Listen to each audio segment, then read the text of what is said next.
everyone, and welcome to the latest edition of Trans Stupid, the show where I take a look at the wonderful wizarding world of LGBTQIA++++ news, because stupidity is intersectional. So it was quite a big week for me last week. As you can see, I'm in a new place, a whole new background, because I moved just a couple of days ago. I'm still kind of unpacking, so the room is a little bit bare at the moment, but that's going to be improving in the next couple of weeks.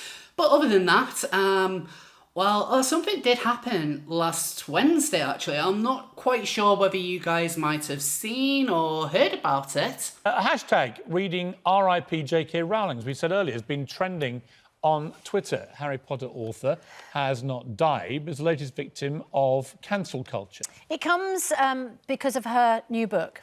It is said to feature a male serial killer who dresses in women's clothing.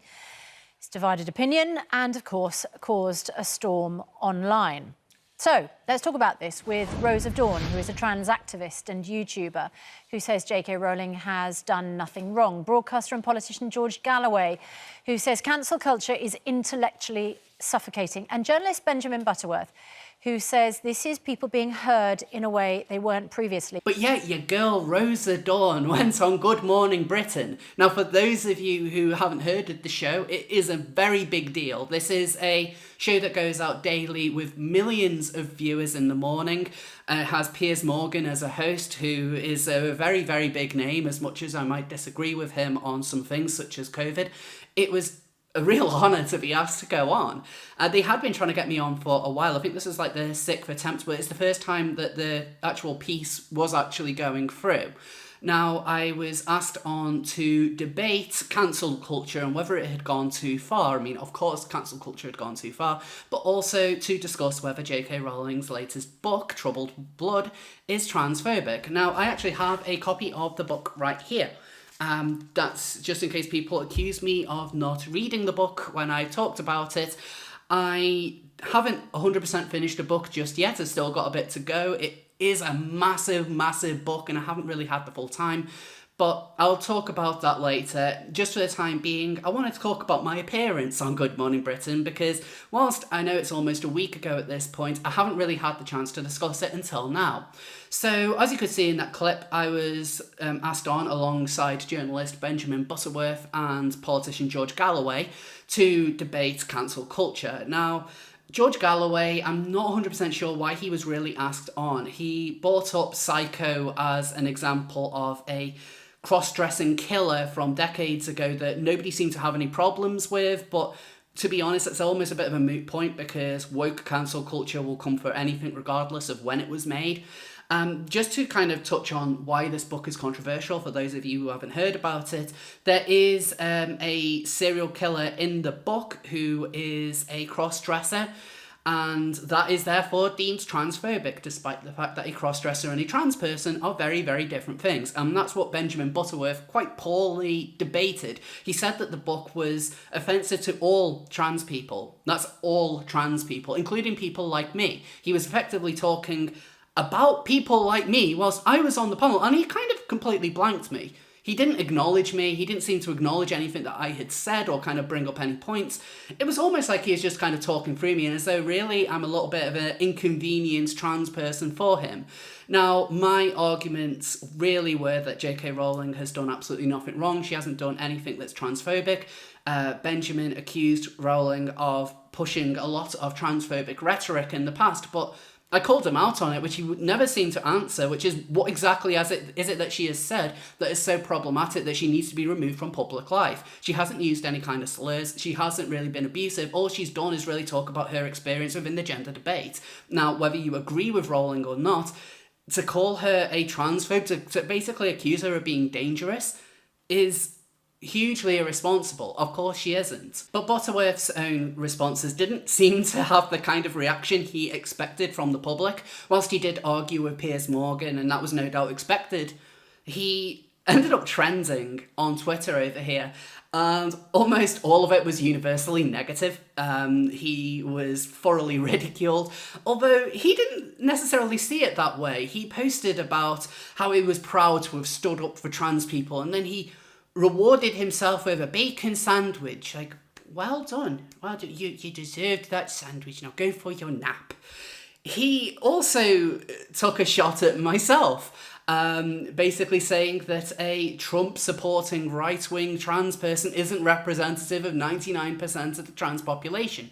And yeah, I've never claimed to be representative of the trans population. I only represent myself. And just because I'm doing this video, just to point out, I have never once called myself a trans activist. That was simply the decision of Good Morning Britain to give me that label. I didn't necessarily feel comfortable challenging it on air, which is why I kind of let it slide.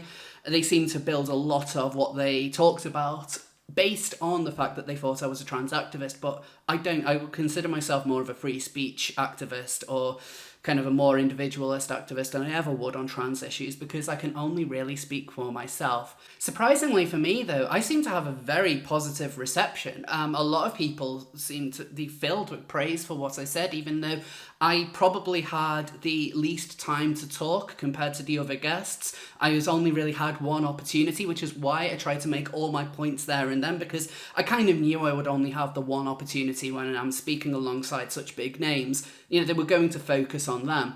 And the British press generally did ignore me. The Express, talking about the debate, basically removed all mentions of me. I'm not quite sure why, because I would have thought a lot of their readers would have agreed with the kind of comments that I was making, but apparently no, I was inconvenient for them. And other places like the Mirror and Metro really kind of played down any kind of contribution which I made to the discussion. But RT actually did a whole story dedicated on me, saying that I was praised for shutting down woke critic on air. And that was really interesting. The first news story to ever really be written directly on me was one that was filled with praise. Of course, the gay press pretended that the debate itself didn't exist, which wasn't a surprise, again, because their man, Benjamin Button, kind of got annihilated by Piers Morgan, and he couldn't come back to a single comment that I made. But let's actually discuss the book itself. So I haven't finished reading Troubled Blood yet. As you can see, it is very, very big. It's a very, very big book. I really haven't had the time to really sit down and finish it all. Now, as to whether the book itself is transphobic, there have been fairly conflicting comments on it. For example, Nick Cohen did an article where he claimed that there is only really one paragraph where the killer is mentioned as being a cross-dresser, and that sentiment was also shared by Blaire White, who did a video just a couple of days ago where she said pretty much the same thing. However, Pink News, predictably, went on to say that actually no, the book is much, much more problematic, and brought up several other mentions of cross-dressing in the book, and thus saying that this is really problematic and this is labelling it all towards like how problematic trans people are. Now, as far as I haven't finished the book, so I don't know whether there is more for me to see, but still from what I've come across so far and from what I've seen reported elsewhere, I still cannot see this book as being transphobic. On Good Morning Britain, I made the argument that a transvestite is very different to a transsexual, and that's obviously something which I'm going to stick by. I understand that there is this trans umbrella, which does include transvestites and cross-dressers alongside trans people, actual trans people, but I don't believe in that. I think it's absolutely ludicrous. The argument that your average man on the street might confuse the two, whilst I kind of understand it, doesn't mean that there isn't a separation between a transvestite and a transsexual. They are still different things, and just because your general layperson might be ignorant of that doesn't negate it. Furthermore, the argument that any kind of representation of a trans person as being dangerous is something that should be really forbidden. Like, as Piers Morgan said, you can't really just remove a whole subset of the population as being, you can only write positively about them and never kind of characterise a person from that group as anything negative. It's unreasonable. An author should be free to be able to really show that person in whatever way that they like. And again, there have been a lot of serial killers in the past who have been cross-dressers. There's actually quite a lot of them. So arguments that I've seen from the trans community that this is a rarity and that this is just a made-up trope by Hollywood doesn't hold a lot of water, when there are real-world examples of this happening outside of the likes of Psycho or Silence of the Lambs. Now, just before I kind of finish this subject, I'm very happy with the responses that I got from people. I got a lot of new followers on Twitter, which is great. The Academic Agent got a lot of new views on his channel because he did. And a lot of people have been very positive, and I want to really give a thank you to everyone who's been so supportive of me. It was a bit nerve-wracking being on Good Morning Britain, but I think I might have done quite well. Certainly, I had quite a nice gesture from someone who watched me, who sent me some flowers with a really lovely message, roses for Rose, from Joe. And if you haven't quite figured it out yet, Joe actually is JK Rowling. JK Rowling watched the debate, and her PR team actually did reach out to me saying that she wanted to send me something. And I was initially kind of a little bit like, is this just a troll? But I did a bit of digging, and yes, it was JK Rowling, and she sent me some flowers. And that still blows my mind that someone who wrote one of the biggest franchises in the world knows who I am and was actually thankful for me sticking up for her. You know, like that's a story that I'm going to tell my grandkids.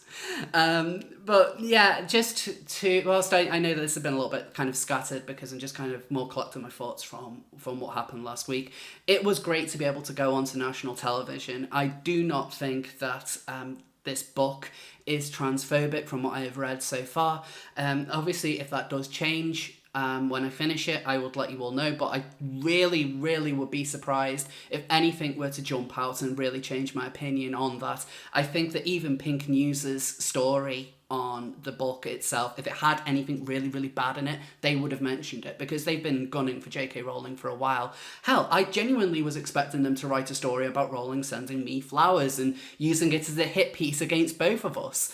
I mean, that's got, I mean, they've been writing so many stories about her recently that, you know, anything that she sneezes, they would write a story about how it was transphobic. But yeah, that was definitely an interesting week.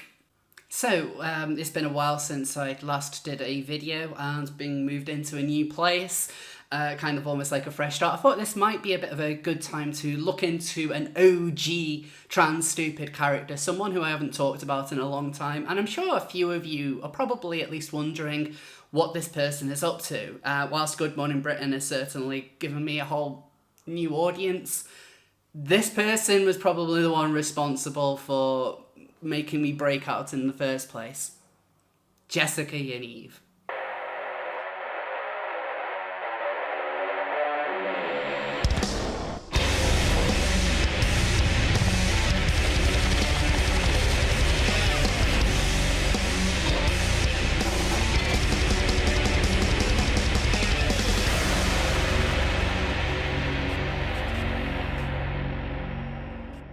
So for those of you who are fortunate enough to not know who this is, Jessica Yaniv is a highly controversial trans activist who last year tried to take a number of beauticians to court for refusing to wax his testicles, and he lost. He's also been accused of predatory behaviour towards women and young girls.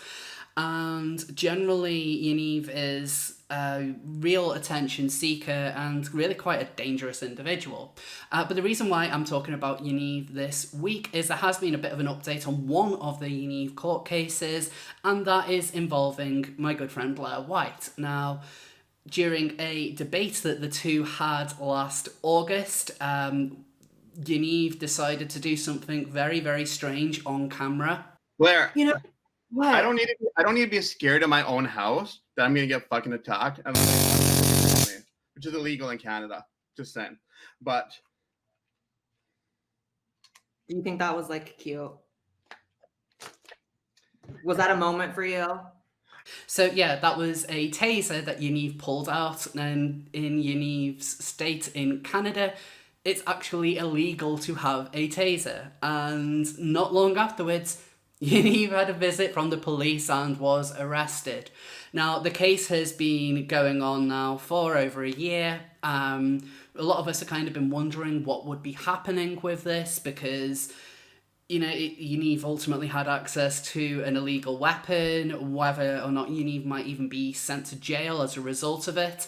And actually, it turns out that the sentencing has come through, and that isn't actually what's going to happen. According to Meow Mix, a website which specialises in the study of Jessica Yaniv, they have a copy of a court record from the 21st of September, which says that Yaniv received a conditional discharge as a result of being found guilty of having an illegal weapon, but has also been given a 12 months probation. And on top of that, Yaniv also has 3 days before a court date regarding a assault charge from what happened back in February. Now, I think that we're very much in the twilight years of Yaniv. Last year, Yaniv was quite a big name in trans news. A lot of mainstream outlets covered his antics. Since he kind of lost his cases, he's been going more into obscurity, as well as his kind of deranged antics, almost spiraling a bit out of control. There's been more predatory behaviour, there have even been some assaults. And recently, Yaniv tried again to take beauticians to court for refusing to wax his testicles because, second time's the charm, apparently. And weirdly, he's also changed his name to Jessica Simpson, kind of as a way of distancing himself from his weird past. But I think he knows that the time is kind of up. And to be honest, unless anything massive happens, my coverage on Yaniv will kind of end as well. I haven't talked about Yaniv for so long because there hasn't really been a lot going on. But this is something which I mentioned last year about the taser incident. A lot of my fans will be aware of it, as I have quite a big audience crossover with Blaire White. So a lot of her fans probably would want to know an update on that as well. As in regards to the assault charge, whether Yaniv gets sent to jail or not, we don't really know. If Yaniv is jailed as a result of that, that is something which I will cover. If not, to be honest, I can't see myself talking about Yaniv anymore. He is someone who kind of had his moment in the sun. He had the world's attention, and really, I think a lot of us have kind of got bored of his antics, are bored of what he's kind of doing. He isn't taken seriously by any trans organisations anymore. I think everyone is kind of aware of who he is. There was a time when people did take him seriously, and that was last year. And it is important to highlight that even when people are trying to distance themselves from him. There were people who very much took him seriously, and he did have a bit of a reach by getting people banned from social media. But I think the heyday is kind of ended. If Yaniv has ended up being sent to jail, I will talk about it, of course. Otherwise, if you want your Yaniv fix, then you can check out Meow Mix. You can also have a look on Kiwi Farms, where there's an entire board dedicated to Yaniv. But I would like this to be the last time that I talk about Yaniv. I would like this to kind of be an epilogue of Yanivery, and that we just move on to better and brighter things. Now, this video is kind of turning into a bit of a greatest hits of Rose of Dawn. We've talked about Yaniv, we've talked about JK Rowling, and now I want to go back to the very, very first video I made, which was on the British Gender Recognition Act, and I put forth an argument as to why I didn't believe it needed to be changed. Well, now that the consultation has come to an end quite a while ago, the government has finally announced what they are going to do and what kind of amendments are going to be made, if any. Now, this was announced by Liz Truss this morning. In an article published on the government's website, she mentions, as a government, we are determined that everyone in the UK should be free to live their lives and fulfil their potential, regardless of sex, gender identity, race, or disability. She talks about how the Tories introduced same-sex marriage. She mentions, we want trans people to be free to live and prosper in a modern Britain. We have looked carefully at the issues raised in the consultation, including potential changes to the Gender Recognition Act. It's the government's view that the balance struck in this legislation is correct, in that there are proper checks and balances in the system and also support for people who want to change their legal sex, which is great. I have been a supporter of the Gender Recognition Act in its entirety. I think that the proposals that trans activists tried to push were crazy. For example, self-ID, I think that would be something inherently harmful to a lot of trans people. Removing medicalisation, also a dangerous path. So I am actually glad and very surprised in a way that the government have opted to kind of ignore that aspect of the trans community. The Tories recently have been wanting to be seen as being as woke as they can, and this is at least a good turning point to say that actually there are some things that they will stick to their guns on, even if they will concede on almost everything else. Now, in this document, the government actually do say that they will be doing two things for trans people. Both of these I think are absolutely great. The first of which is a way of kind of streamlining the process to obtain a gender recognition certificate. According to the article, they're going to place the whole procedure for applying for a GRC online. They're also going to be lowering the price from £140 to a nominal amount, and it's not clear exactly how much that will be just yet. It may well be significantly lower. It would be weird if they're only lowering it by like 10 or 20 quid and then they put it forward as an announcement that they're proud of. But the idea of being able to do it all online is great. A lot of the time when you're trying to go through the gender recognition certificate process, the bureaucracy is one of the things that does slow it down, and simply having one portal to deal with everything is going to be very helpful and will help a lot of people. So I think that in itself is a very positive step. The second thing which they have announced is the opening of 3 new gender identity clinics. Now, that is something which has been very, very sorely needed. The current waiting times for anyone to be seen by a GIC in this country are ludicrous. If you're going through the NHS process, sometimes it can take up to 3 years to be seen, which is simply unacceptable. It's one of the reasons why I always tell people to go private, because you will cut that time down dramatically. But it's good that they are or at least they are saying that they are going to listen to some of the problems that people have been having with the NHS side of things and actually put something in place that really will help people. I know that a lot of trans activists are pushing for the demedicalisation of the transition process, and the government's proposals in this document are really flying against that. They're making it very clear that it is still a medical condition. You still will need medical diagnosis in order to obtain a gender recognition certificate. You will still need to have your real life experience in order to obtain it, as well as a declaration saying that you intend to live as that gender for the rest of your life. These are all very positive things, and they never should have been questioned in the first place. It's great that that is staying. Now, obviously, there's going to be a lot of trans activists out there in groups such as Stonewall and Mermaids that will be upset, and they will claim that all of this is some sort of attack on their human rights. Of course it isn't. This is the government actually being sensible for a change. The Gender Recognition Act didn't need to change, and the only things which they are doing on the back of the consultation is simply just improving the healthcare for trans people. Now, I'm not a big fan of the government at the moment, and even I can agree that that is a great step. And I don't think there's much more that they need to do. They don't need to make self-ID a reality. But one thing which I do really want to address with all of this being announced and kind of end this on is the activists who were pushing that the government will be bringing in some sort of bathroom law. For those who don't know what the term is, the bathroom law would be referring to America-style laws that would determine that a biological male could only ever use a men's bathroom and vice versa. That would mean that for a lot of trans people, even if you fully transitioned, you have a gender recognition certificate, you would still have to use that kind of bathroom. The bathrooms would need to be policed. Even cis people would get caught up in it. It wouldn't be great. But a lot of trans activists assured me that that would be bought in simply because of a quote in a Times article. People protested as a result of these rumours. People got very, very scared. I actually received several messages directly from trans people saying that they were fearful to live in the UK. People planning on fleeing the country, and all of this was down to activist rhetoric. And I knew at the time that all of that was false, that the government was not going to bring in a bathroom law because it was just simply not feasible. But the activists did not listen to me. Instead, they doubled down and said that the government is going to be inherently transphobic. It's going to be a horrible country for trans people to live in. They made people scared. And now it's come out that that was never going to happen. And yet all these activists don't seem to apologise for their part in spreading fear. Because that's what they did here. They made people scared. They got people to line up and go on protests, fearful for their own safety. And they were spreading this dangerous rhetoric, getting people all freaked out over just one line in one paper that they all hate anyway.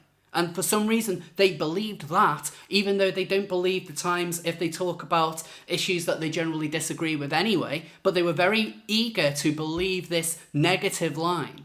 And they have absolutely no shame.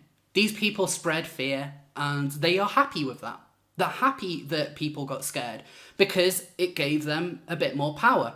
I think that the rumours were absolutely disgraceful. The fact that you had organisations treating it as fact and activists pushing it in people's faces spread a lot of unnecessary fear. And I would like for these people to apologise for their part in upsetting a great many people who they routinely tell us are vulnerable. I mean, they're the ones who tell us that all trans people are vulnerable, they're all victims. And here they are, making these people even more terrified than they normally are. I think it's absolutely disgraceful. And, of course, what they said was going to happen never did happen, and it never was going to happen. But what are your thoughts on the stories that I've talked about this week? Is there anything in particular I've missed out? Please let me know in the comments. Thank you all so much for watching. If you enjoy my content, please like and subscribe and also hit the notification button. You can also follow me on Twitter, Instagram and Parler. And if you really enjoy my content, you can also support me on Patreon, Subscribestar, or you could become a member of the channel as well. Thank you all once again, and I'll see you all next time. And a special thanks to Alex Meadows, Alyssa Morris, Aurora T. Silver, Katie Adolphson, Dan Norman, Eda Meadows, Vanilla Cooney, James C. George, James UK, Jenny Morley, Jess, Joe, Gim Vandry, Latin Creature, Laura Mann Leaf, Voy Felicita, Rezi, Rose Hypnol, Steve Hendricks, Lucy, The Poor of Rizzo, Zoe, Stefan Hansen, Laisha Illiterati, Carla Jackson, Grey Brother and the rest of my supporters on Patreon and Subscribestar.